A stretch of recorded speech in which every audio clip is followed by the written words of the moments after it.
In this information age, it may be that the September 11th attack was witnessed by more people than any event in history. And there was every reason to believe and hope that a consensus would have formed around the world about what had happened and who was responsible. But it turns out an overwhelming majority of Muslims, according to a Gallup poll, say they do not believe the attacks of 9/11 were orchestrated by Osama bin Laden or Arabs or by any Muslims. Many believe instead that the whole thing was a conspiracy orchestrated by Jews. It's the Jews operate. In which 4,000 Jewish employees at the World Trade Center were warned to stay home. You couldn't even get a bad movie put out with a science fiction storyline like this, but yet that one caught on very quickly throughout that part of the world. Have you been in a van? He'd send her from his home in Rockaway Beach, but got caught in traffic. Imagine owing your life to a traffic jam. This sounds like a simple question, but I guess it's not. Do you consider yourself lucky? Far from lucky, I think. I mean, not lucky that I survived. I'm lucky that I knew all those guys. Some people go through their entire lives without working with the caliber of guys that I knew before September 11th. At a gala concert in Madison Square Garden, a who's who of the music industry in Hollywood paid homage. And then Mike Moran took the stage. In the spirit of the Irish people, Osama bin Laden, you can kiss my royal Irish ass.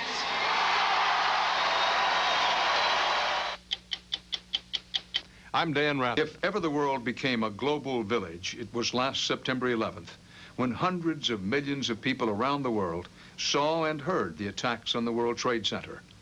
But the very technology that made that the most communicated and most witnessed event in history has also contributed to what some are calling the big lie. It turns out an overwhelming majority of people in the Muslim world, according to a Gallup poll, say they do not believe the attacks of 9/11 were orchestrated by Osama bin Laden or by Arabs or by Muslims. Many believe instead, they say, that the whole thing was a conspiracy orchestrated by Jews. Where did they hear that? And how pervasive is the belief in the big lie? We found out when we visited a wedding party in a small town in Pakistan.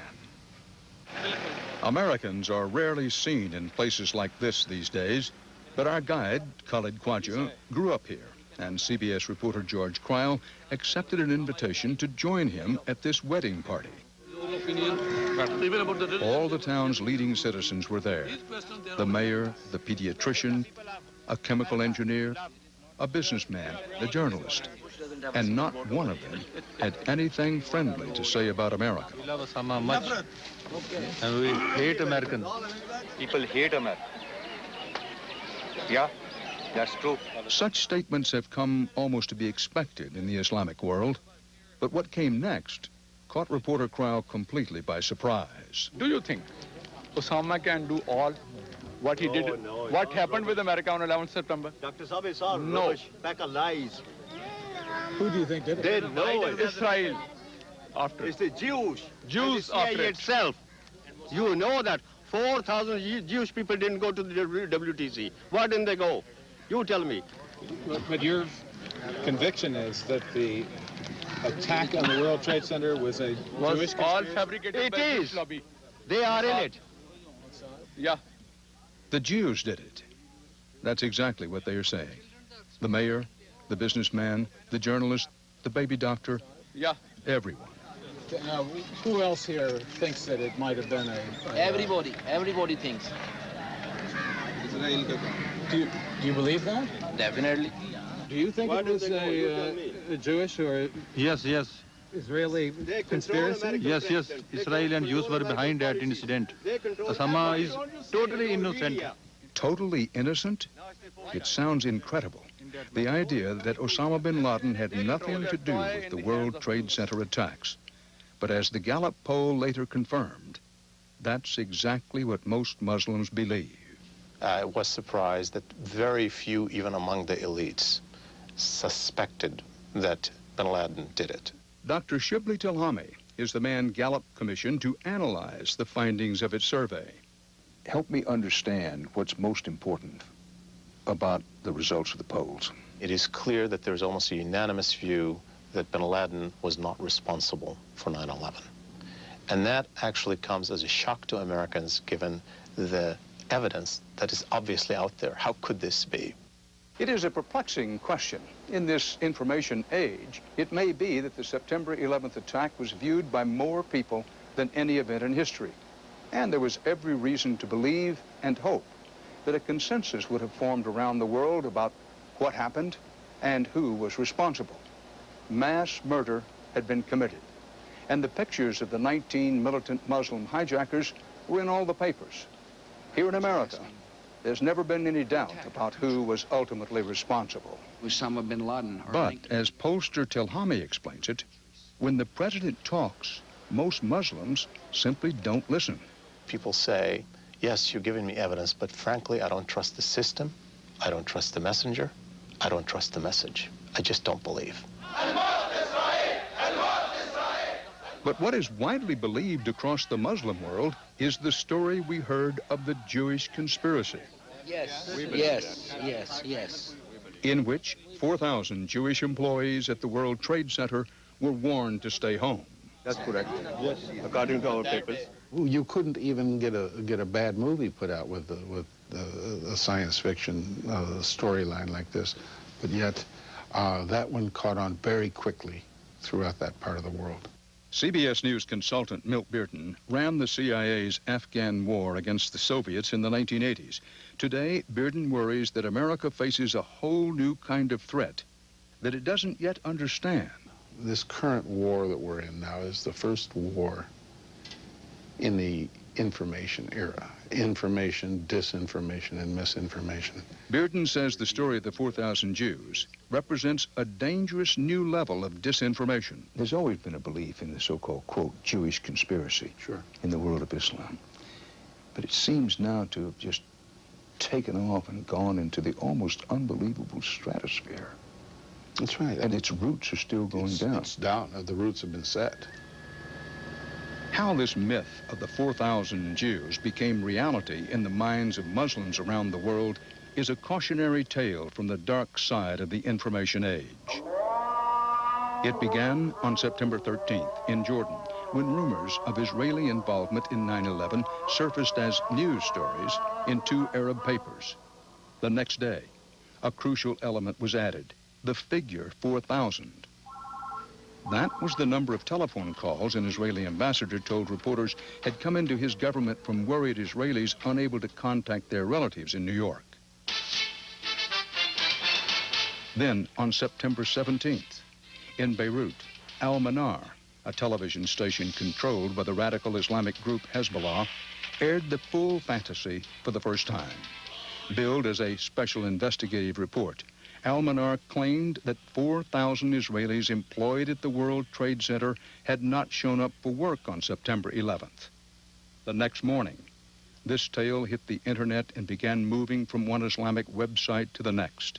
In the days and weeks that followed, the story spread like wildfire all across the Muslim world, surfacing in newspapers, radio and TV reports, and talk shows in Iran, Egypt, Pakistan, and beyond. In just a matter of days, one falsehood piled on top of another and passed on to audiences around the globe had produced the big lie, a lie now accepted as fact throughout the Muslim world. We do think that they were not there.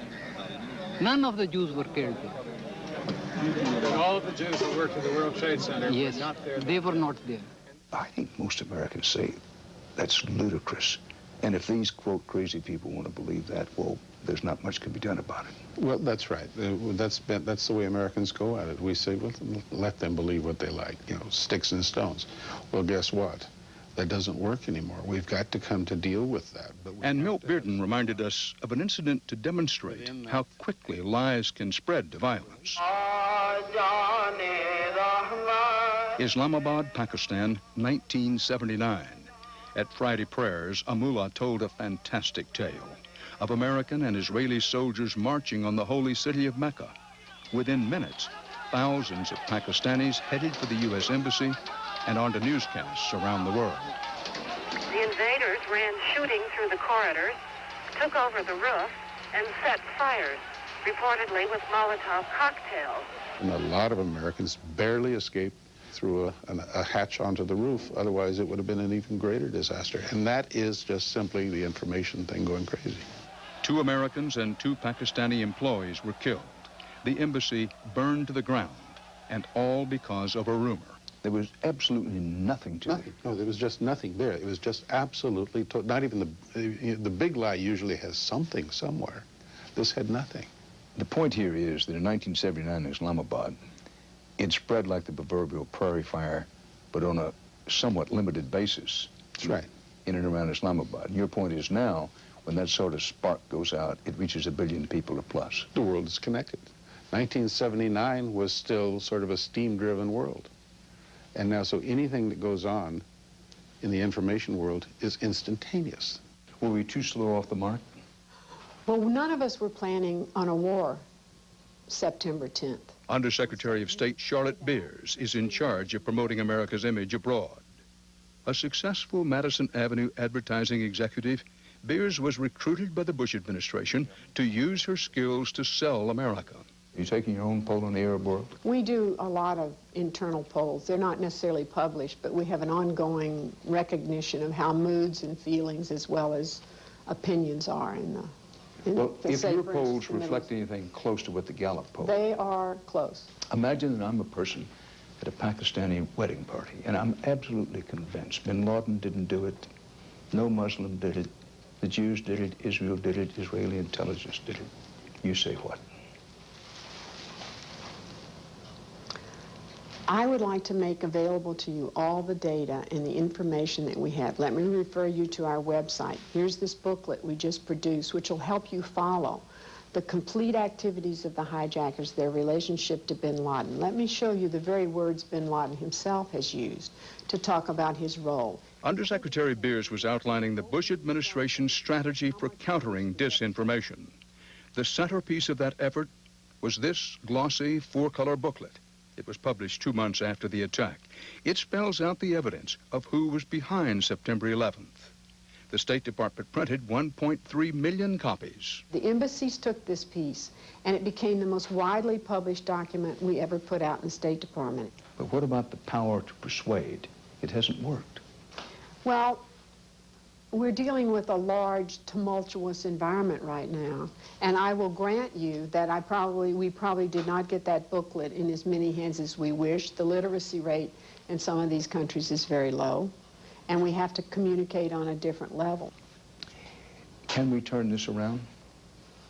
I am spending every hour that I have, and I am surrounded by an amazingly devoted and talented group who say we must turn it around. That problem will be the subject of an unprecedented State Department conference that opens tomorrow. In 2 days of closed sessions, 50 U.S. officials will hear from 20 experts on the spread of anti-American attitudes, not just in the Muslim world, but in Europe and Russia as well.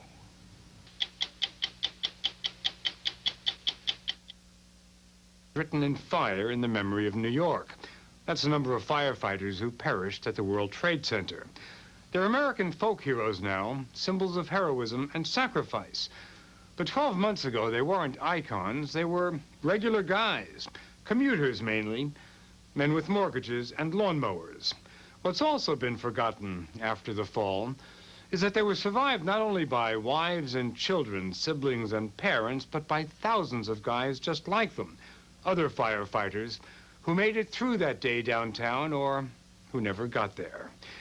We spent time this past year at Ladder 3. That's a firehouse some 2 miles from the World Trade Center. It lost 12 men on September 11th, half of its total staff. The death toll was so extraordinarily high because when the planes hit the Twin Towers, the men of Ladder 3 were in the midst of a shift change. Those guys, because they were in the firehouse, they jumped in cars and cabs and went down there. So we lost the night shift and the day shift. 8th-year veteran Mike Moran wasn't working that day, but he wanted to be there. He raced to the Trade Center from his home in Rockaway Beach, but got caught in traffic. Come on, let's go! Imagine owing your life to a traffic jam. This sounds like a simple question, but I guess it's not. Do you consider yourself lucky? Far from lucky, I think. I mean, not lucky that I survived. I'm lucky that I knew all those guys. Some people go through their entire lives without working with the caliber of guys that I knew before September 11th. One of the guys he knew and lost that day was his brother John, a battalion chief. I pictured we'd be living side by side or in the same neighborhood for the rest of our lives, and that's gone now. But I do look at it as I was lucky to have him. You know, there's this phenomenon called survivor's guilt, that people who have survived anything, be it a battle or a fire, they feel this guilt and they don't know why. Do you think that's something that's been going on? Definitely. I mean, I know I was mad at myself for the route I chose to get in here. And I mean, I still think, man, if had I gone in through Brooklyn instead of through Queens, maybe I could have got there in time. And then you think about it rationally, you say, got there in time for what? You know, to die with the other guys. The nights and the days after the attack became a muddle of searching and talking and crying, tears shed by men who, before September 11th, did not do a lot of crying.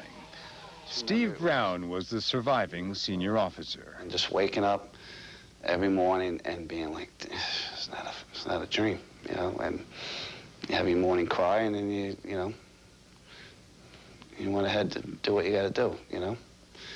And before you know it, all the memorials and funerals started, and that was just a whole nother thing on its own. Ask anyone who's ever lost an arm or a leg. For a long time, you feel it's still there. That's how the men of Ladder 3 felt about their lost brothers. Jerry Brenkert is a 15-year veteran. I think of them all the time. I think they pull up in my driveway in a car, and then they all are in a car. You know, I'll be cutting my lawn. I'm thinking about these guys going through my head. Why am I here and they're gone? You could hear a song or, you know, see something that reminds you of another guy, and you get keyed on it. Jimmy Wynn spent 20 years at Ladder 3. He says he misses some of the little things, like playing foosball with Timmy McSweeney, a father of two who was in every sense larger than life.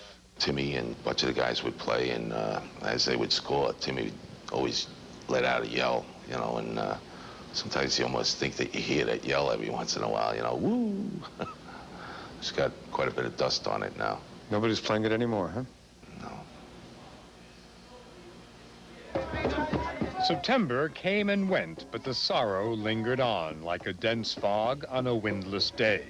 It was accompanied by an outpouring of sympathy from a city and a country which did not know what to do, but did what it could.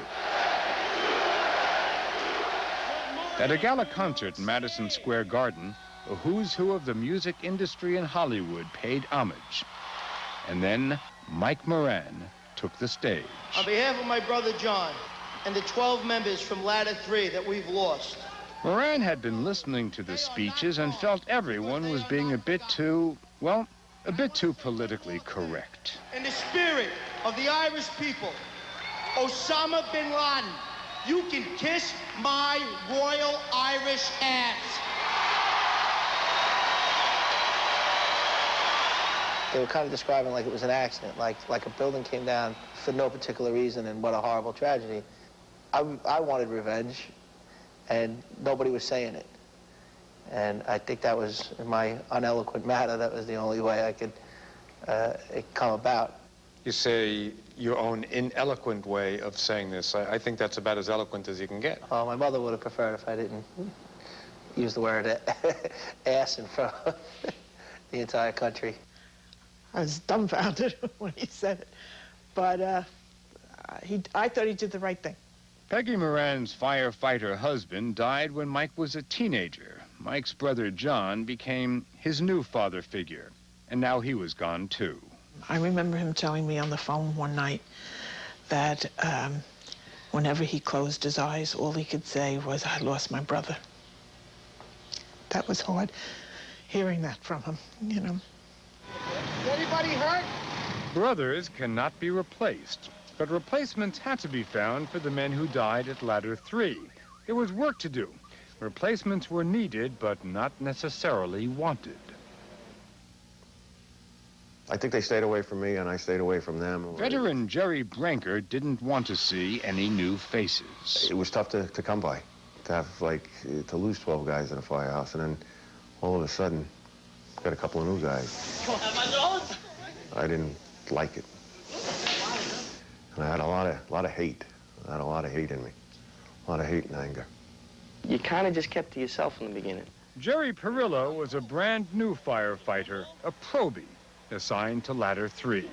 I'm known to have like a mouth. I'm a personable person, so that's one of my non-probie-like features, I guess. You know, I like to talk, and probie should be seen and not heard, and I really don't follow that trait too well. But, you know, in the beginning, you really didn't talk to too many people. The remains of only 2 men from Ladder 3 were recovered by the time November came around. With no bodies to bury, they had memorial services for the 10 others, the last one for Captain Paddy Brown. Brown was a fire department legend. His specialty, pulling people out of burning buildings. Firefighters heard him reporting on the 11th that Ladder 3 was trying to rescue people somewhere around the 40th floor of the North Tower. So I can only imagine that is how it was in those final moments of September 11th. Captain Brown leading his men, helping those 30 to 40 severely burned people down those dark stairs. Paddy giving maydays that saved so many other firemen's lives. But him and his men refusing to leave those people behind. Paddy had pretty detailed instructions if he should ever die in a fire, what he wanted done. He had his place in Central Park picked out where he wanted his ashes spread. And his brother Mike was kind of disappointed that we hadn't found his body. So the next best compromise he felt was if we could plant a tree in his honor. So we kind of had a stealth mission in the middle of the night. All right, Mike, we'll get in there. We'll get in there. Here we are walking in with shovels, and people are asking us, geez, what are you up to? Sort of tell them we're on dog patrol. It's like for one night you could be kids again. Oh, yeah. I think that was like the beginning of the next chapter, of getting back to a more normal state of life. It's the first step forward, guys. God bless. But it didn't quite happen that way because the bodies of their comrades began turning up late in November.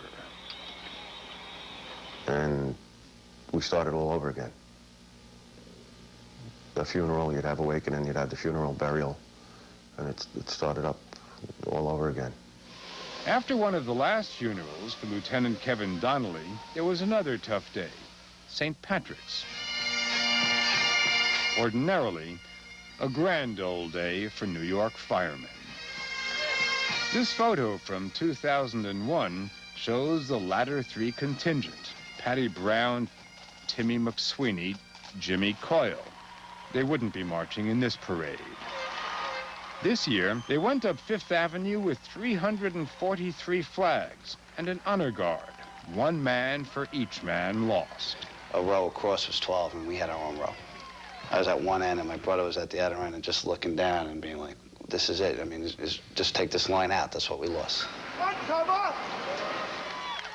The applause from the start to finish was amazing. And just people with tears in their eyes clapping, saying thank you. You simply don't come out of something like this unchanged. I've since separated from my wife, and I'm looking to have a better quality of life for myself. Now, after this, it makes me realize how precious life is and how short a time that we have on this earth. Others went about it another way. Lieutenant Steve Brown remembers sitting with Mike Moran in the wreckage on the night of September 12th, talking about Mike's girlfriend, Donna. And he said some really nice things, and I kind of said to him, like, hey, you know, you should marry that girl. And he kind of looked at me and said, I think I'm gonna. It was the first time in a year that the men of Ladder 3 had gotten together for a happy occasion. And it was, at least in part. Your wedding looked like a pretty happy party. Sure. And when I danced with my mother, and she said something along the lines of, oh, your brother would have loved this. And that was pretty much, we were both in tears after that. And then summertime came around. People were talking about their stresses. And while grief counselors were still filing into the firehouse, the best therapy seemed to be doing what they'd always done, being who they are. I almost feel like things are back to normal after a fire. You know what I mean? Like you go to fire, you put it out, you came out in the street, you talked about it, and that's what life was like before September 11th. Almost. And the guys started paying attention to the new guys, too. The guys will come up to you and say, you know what, you're doing a great job. But to hear that, it makes you feel good. It makes you think that, you know what, maybe I am doing good here. And remember Jerry Brankert, who didn't take well to new guys in the firehouse? He says a brother of one of the fallen firefighters gave him some good advice. He says, Jerry, you can't be doing that anymore. You gotta let it go. I mean, it's not their fault, you know? It's not the new guy's fault. They're there, and these guys are gone. And he reminds me often. 1 year after the fall, the heat is beginning to pass. The colors beginning to change. Every time you think about something now with the passage of time, it's not all sad now. It's all not just that shock that they're gone. And you're starting to remember them, you know, with a smile on your face instead of just being sad all the time.